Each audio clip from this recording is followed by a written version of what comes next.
शिवाजी नाईक आर्थिक विकास महामंडळ हे आपण सुरू केलं आहे। आणि आता मला सांगताना नाना आनंद वाटतो, मागच्याच कॅबिनेटमध्ये आम्ही निर्णय केला, आता 2 लाख पर्यंतच्या कर्जाला कोणतंही तारण लागणार नाही, बिना तारणाचं कर्ज मिळेल आणि 15 लाखापर्यंत बिनव्याजी कर्ज आमच्या रामोशी तरुणांना त्या ठिकाणी देण्यात येईल।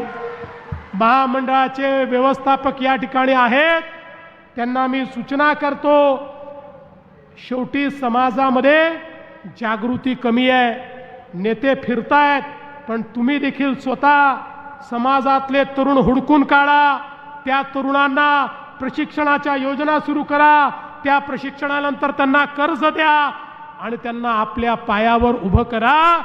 नोकऱ्या मागणारे नाही, नोकऱ्या देणारे रामोशी तरुण या महामंडळाच्या माध्यमातून आपल्याला घडवायचे आहेत।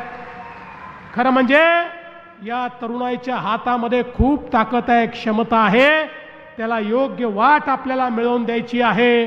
आणि म्हणून मी आपल्याला या ठिकाणी सांगू इच्छितो, एकीकडे महामंडळ आहे, दुसरीकडे या ठिकाणी महाज्योती सारखी आपली संस्था आहे, ज्या संस्थेच्या माध्यमातून स्पर्धा परीक्षांकरता मोठ्या प्रमाणात आपलं काम चाललेलं आहे। पण मला एक गोष्ट या निमित्ताने सांगायची आहे, आमचा रामोशी समाज छत्रपती शिवरायांनी गडांची जबाबदारी त्यांच्यावर दिली होती, सुरक्षेची जबाबदारी दिली होती, पारंपरिक पद्धतीने तो सुरक्षा करतोय।